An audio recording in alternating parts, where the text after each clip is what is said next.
What you're seeing is a third set of results that shows, consistent delivery from Omnia. What we said a year and a bit ago is that we will focus on stabilizing our balance sheet and our financial position.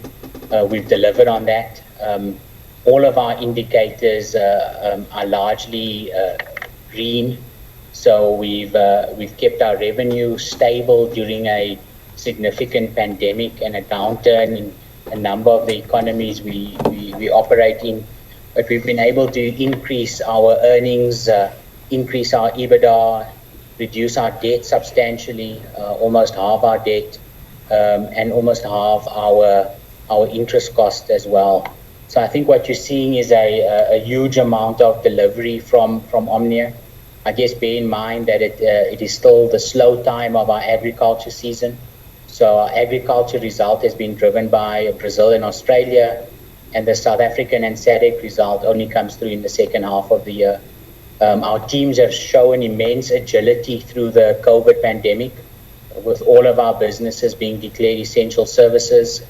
And when we've seen revenue drop, we've been able to change our supply chain, change the management of our working capital to actually ensure that we hold our profits and hold our margins in our business. Delivering on all the financial indicators, you also see us improving our triple BEE rating. We moved from a level 3 to a level 2 performer. We've improved our safety record from 0.5 to recordable cases to 0.3. We've improved our credit rating, and we've reduced our carbon footprint by reducing our emissions. So I think overall an incredibly pleasing set of results, for Omnia, demonstrating that the business is now stabilized. The business is firmly into its turnaround and its heavy lifting. And obviously from an outlook perspective, if we look into the future, the next reporting period, the next 6 to 12 months, as we've seen a sharp increase in crop prices, we've seen commodity prices on the mining side start picking up. That will all bode well for Omnia's value creation into the future. I think the big news which we put out a few weeks ago is the sale of our Oro Agri business. It's a business we bought for 100 million 18 months ago.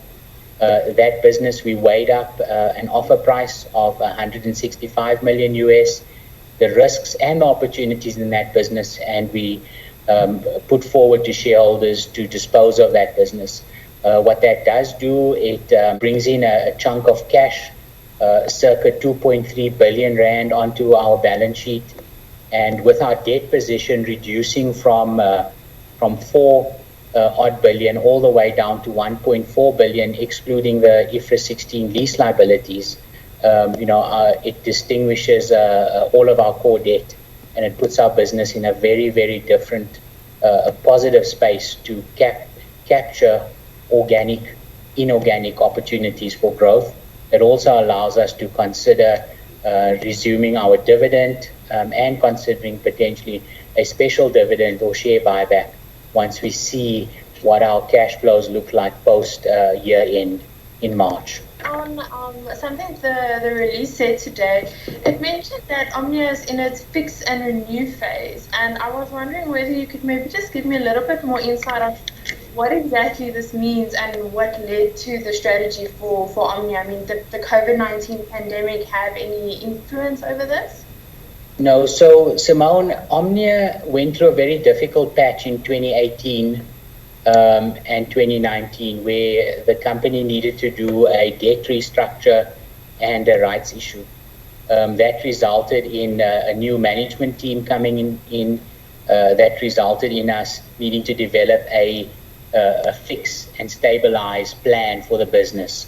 And that's what we continuously refer back to say the first phase of that was to stabilize the balance sheet, to deal with the debt and the capital structure. And the second phase is really to fix and turn around the business operations.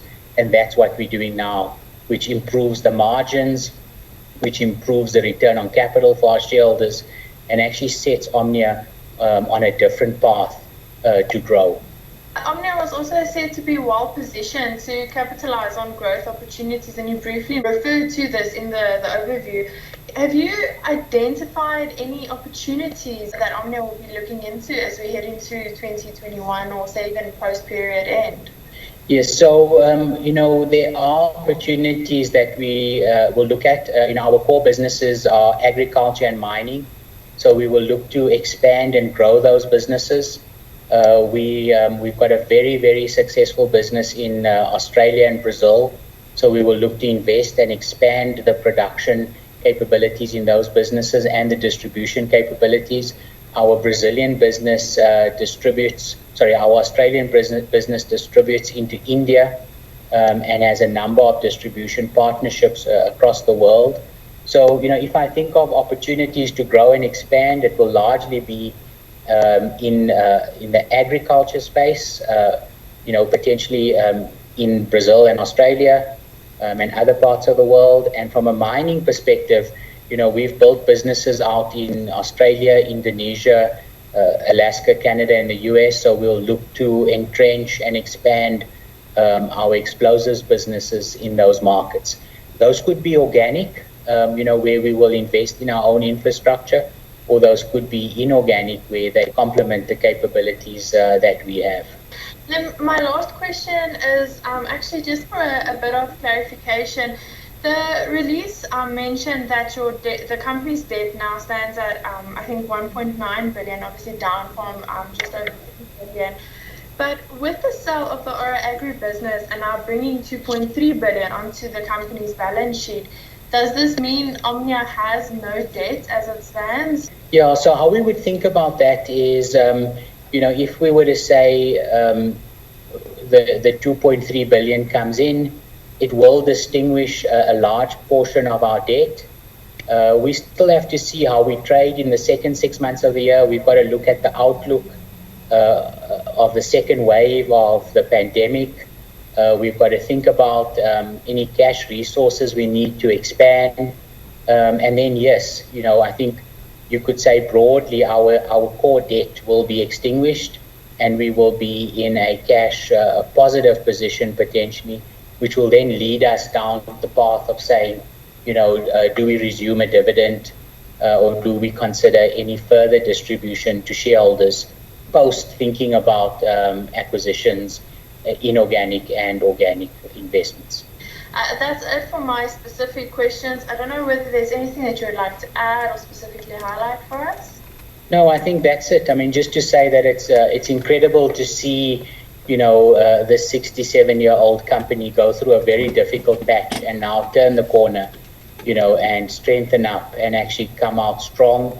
And, Omnia is well poised to capitalize on being an essential services provider, and focus on growing our mining and our agriculture business.